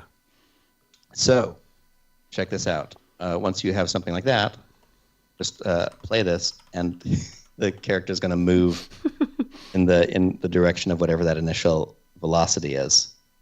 And then, wouldn't you believe it?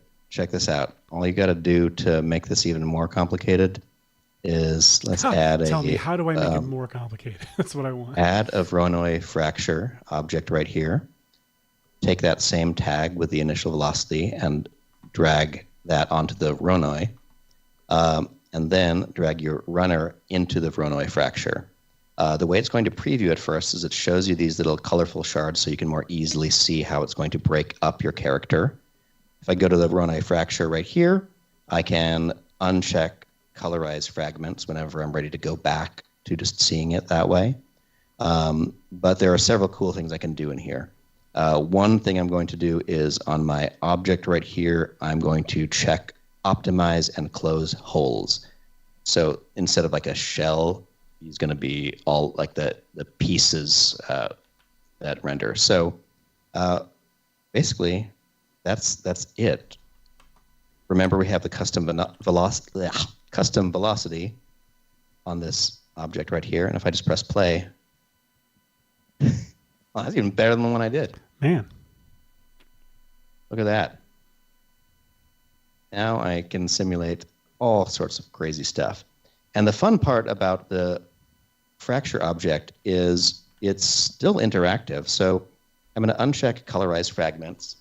I'm going to briefly go over here to its tab called selections, and I'm going to check inside faces.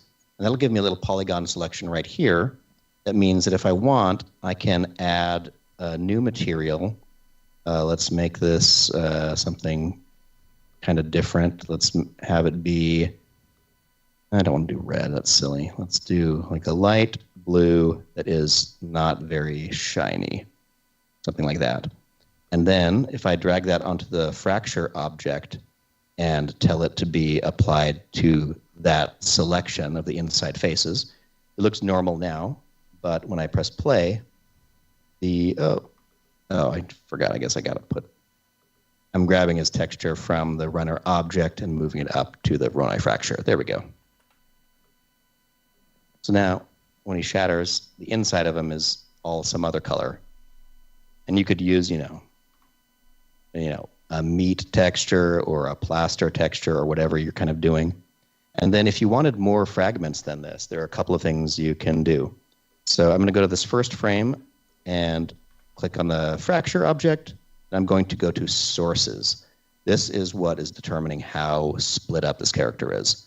Right now, it's a point generator that is randomly generating about 20 points. You can turn up that number and have a lot more, and just press play here. Yeah. That's so cool. This is about whatever I rendered last night, but the fun thing you can do is this point generator right here is just a random distribution based on its current geometry. Right now the distribution type is uniform, but you could there are several modes. You can do normal distribution, which is more concentrated in the center. So there'll be a lot of pieces in the middle of his body, but like his foot stays all the way intact. There's an inverted normal where the extremities will shatter a little bit more easily. So you get a bit of variety of chunk size. And there's exponential, where this is basically like, an exponential curve of dot distribution, and you can select which axes you want it to be affected on. So like I can have it in a positive direction on the y-axis, so there's a lot of points at the bottom, but fewer as we go up to the top. So it's like his foot will really shatter off, but the rest of him doesn't do as much shattering. So many fun things you can do with a Voronoi fracture. Geometry glue, you can enable that. That's a fun thing where pieces will try to stick together a little bit. I'm going to change that maybe to a point distance and say if they're kind of within. Basically, you set a tolerance for how close they need to be to each other when they land to kind of stay together. Oh, I forget the scale is not as big as I think it is. Oh, look at that. This is just such a good way to get like different looks to the shape, so they're not like Voronoi fracture looking. And then on top of that, in your sources column, there's this point distribution that it can do, but you could delete that altogether. Go back to my first frame, and you could do something like you could create a matrix object, which is a little grid of grid like this. Just going to put it right here. Hide the grid. And then I'm going to go to my Voronoi object and say that my source for the fracture is this matrix.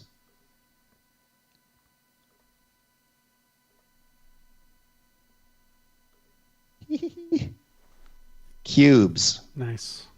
We actually did this in the Doctor Strange episode. And there's way too many. I'm just going to do 15 by 15 by 15 cubes. And look at that, interactive. It's crazy. Boom, so you can put them into little like fractures like that. If you went to your matrix object and instead of a grid, you did linear in a, let's see, y direction, I guess. You get slices. And if you too want to see Seth chopped up into a million pieces, you can see the Multiverse of Madness effects at the link in the chat. Craziness. We love a good chopping up of Seth. All right. Well, that's my fun spiel on at least the Voronoi fracture ring that you could do to this stuff, because it's fun. It's a crazy, crazy little thing you can do. It really is. Yeah. Oh, the geometry glue is still on. Whoops. It's like, why is it not slicing apart? There it is. Oh my gosh, look at that. That's some like shabu shabu. I really like that one so much. It's that that's a whatchamacallit. What are those things? Scale it. Matrix object up. Look at that, it's so fun. Then, in case you're wondering, once you want to render this all out, you should go to your ground object, go to render tags, redshift, render tag, and then go to the matte object, check override, enable, and check shadows. So once you're in your redshift view, it's going to catch shadows. It's not very clear to see against this black background, but it's catching the shadows there. So when I render this out, I can have them interacting with the footage. Anyway. Jason Murphy's asking if we ever got a final of last week's video. What the? And Paul is suggesting for this project, he wants a bit more friction or something to dampen the rotation on your slices, Hashi. Oh, absolutely. That's the fun part about all this is you just go right to the collider tag for the ground, and you can say maybe the ground is what has the friction, and it slows down the pieces, but they slide. Or you can say maybe the pieces themselves. Actually, let's get rid of the matrix thing, and let's go back and just add a standard distribution source again with like a bunch of points. And then let's go to this object tag, and I'll say under its collision, let's turn up its friction as well. So that you can have something like that, and now they'll slow down a little bit faster. You can turn these both up as much as you want for just like any sim. You can just run it again and again. You can even interactively basically just like turn up the friction high there, and then once it resets, you'll see pieces having more friction kind of sticking together. That's why they're staying together longer. They're rubbing against. And then you can also even turn up things like stickiness. Look at that. And I would be remiss to not... that's so much better. I would be remiss to mention now it's made out of Jello. That Patrick GG also wants you to add glitter to it. Patrick has been asking for glitter all through this episode, and we have denied Patrick's pleasure. All right, so here's what we'll do. We're going to go to simulate, emitters, mesh emitter, and then I'm going to go, and because I had my Voronoi fracture as the object selected, it automatically put that in the geometry right here. I'm going to say, let's do 100 particles per frame at least, and then let's see what this gives us. Woo! Oh, that was a little underwhelming. But, okay, where it ended up is kind of cool. Right here. So let's see. So obviously this mesh isn't liking this. So what I'm going to do is I'm going to have this mesh geometry. Can I have it come from the instead of the Voronoi fracture? Oh wait, Voronoi fracture create points per object. I'm going to check that and see if that fixes it. Ah, no, I was hoping that would fix it. It's pulling off one of the pieces to do it from. If you put in a connect object with weld turned off, it might work better. Connect object, weld turned off. There. Now let's tell the mesh emitter to use the whole connect shape. So this means it's calculating a lot for the emitter, but I'm hoping it'll still be pretty fast. Yes. Look at that. I'm going to turn down the stickiness. Something I wish you could do when you had little toddlers, right? And I'm going to go up to simulate. I'm going to go to modifiers, and I'm going to turn on bounce, collide, whatever it's called. And that way, okay, watch this. Let's see. Okay, they should spread out more, not cling together so much, but also there should be these particles that, they don't know gravity yet. They don't know gravity.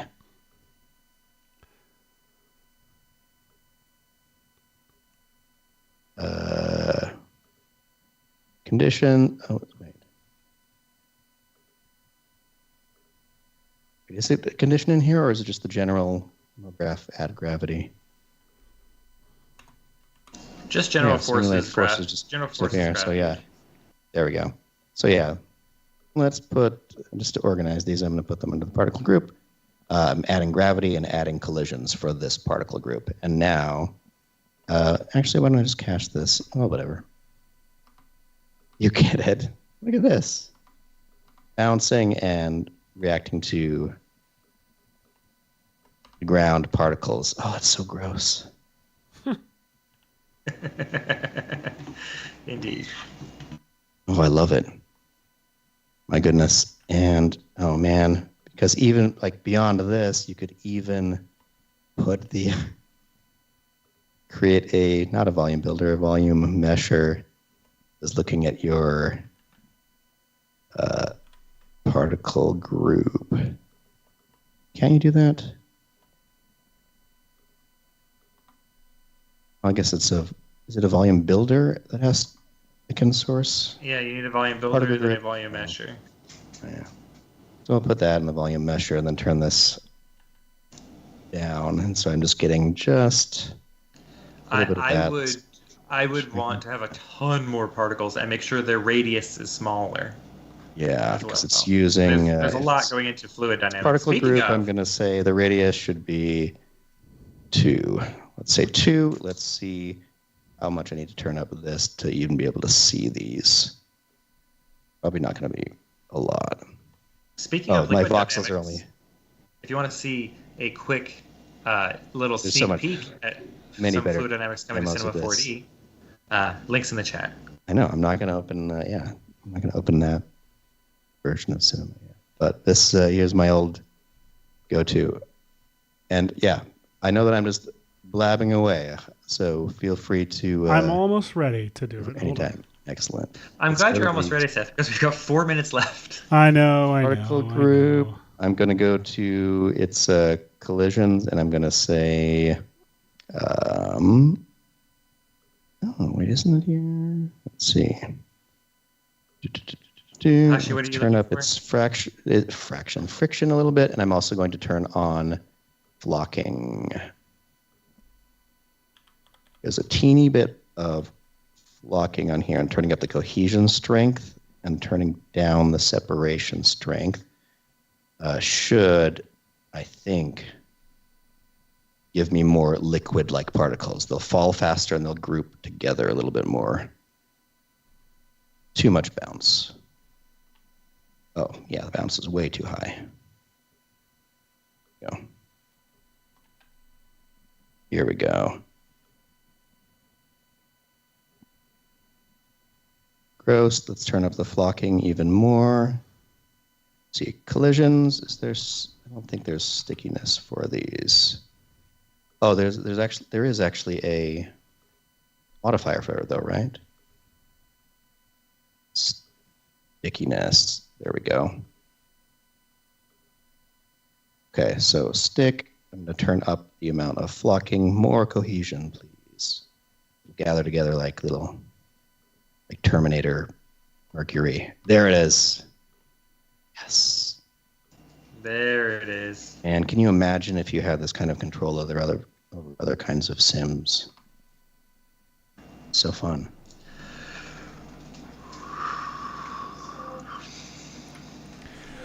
I'm not sure this was worth it, but I need that is the VFX and Chill promise. That is it's true. Let's see. Replace this. I'm gonna play it real quick and see how it feels. Oh, I need to fix this a little more. Hashi, I really appreciate that you've chosen to make this a blue inside so we can pretend they're aliens from Halo instead of... It's basically, yeah, it's aliens from Halo just turning you into goo. Yeah, goo's not gross. Goo's not horrifying. Goo's fine. Yeah. We love a good goo. We do. We love goo. Do you love goo? All right. We're going to... Okay, here's what I'm going to do. I'm going to save this. I'm going to go to my particle group. I'm going to turn up amount. Oops. Actually, I need to go to my emitter to turn up the amount. Let's go to... instead of 100 per frame, let's do 1,000 per frame. Since it's going through that and the volume builder and volume mesher and everything like that, I'm going to my particle group, cache, and say cache scene. This should cache everything together. I'm going to send it over here to my Pyro cache folder and call it caching simulation, so I can play it back. Caching simulations. Oh, it's wild. And I could turn up the threshold more, and so the those little single bouncing balls don't render probably.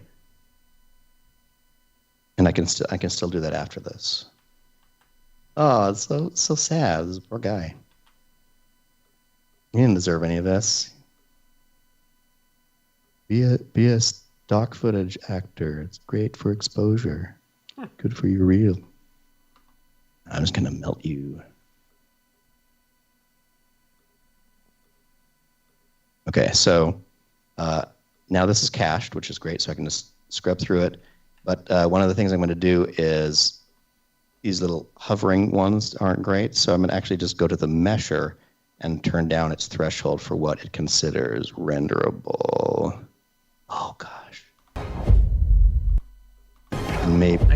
Maybe it's an issue of here. Maybe I could go into here. I could also use a couple of things in here. I don't remember if this is a Cinema 4D particle system thing or if it's just in X particles, but there's a way you can, in one of those particle systems, you say, hey, how many neighbors does the particle have? And if it's got below a certain number, kill it, which is a way to get rid of droplets. I don't remember if this native Cinema 4D has that sort of if questiony thing in it or if it's just an X particles thing, but it's certainly a very useful thing for this kind of case where you don't want single particles just flying around looking silly. Let's see. What would happen if we actually had the transmission kind of turned up on this subsurface, a little bit higher on this? Okay, 3 o'clock. 3 o'clock and I've got it. Whew. 3 o'clock and I've got it. We ready? Yeah. Okay. Here we go.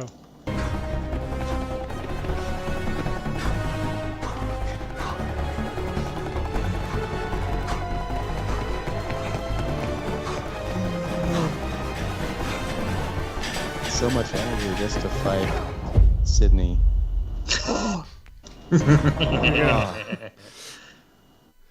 I actually, now I'm doing it, I'm feeling it would have been funnier to do it before he jumped. It's from the Mary Poppins Returns. Yeah, but this time she's and just turning them all to ash.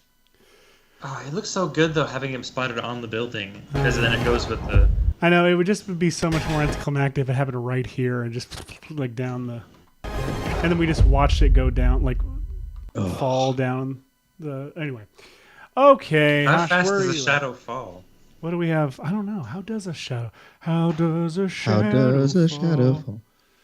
I wanted to do Simon and Garfunkel, and then I landed in more of a Linda Ronstadt place. I'm so sorry. That's really cool. What I'm looking at. This is not that effect, but it's wild. Oh, I'm rendering particles on top of this. Weird. No idea what's exactly happening. Maybe it's just the fracture pieces. But anyway, that's weird. That looks like some Nickelodeon GAC or something you could buy for a while. It's like styrofoam. It looks like a Floam, I believe is what it was called. Floam, that's it. Well, on that note, Nickelodeon Floam, everybody, thank you so much for joining us. Please, for the love of God, subscribe to every channel you see this on, and tune in next week when we do something even cooler. Just you wait. We absolutely know what it is. Michael, good luck with your home. Yes. And everybody, if we never see you again, which we will, but if we don't, make sure you go to a theater August 6th and ask for a ticket to Sketch. And if they don't have a movie called Sketch, you demand that they bring it to your town. Film it. Yeah. World Star. Bye, guys. We love you all. Bye. Oh, I have to do that. Bye.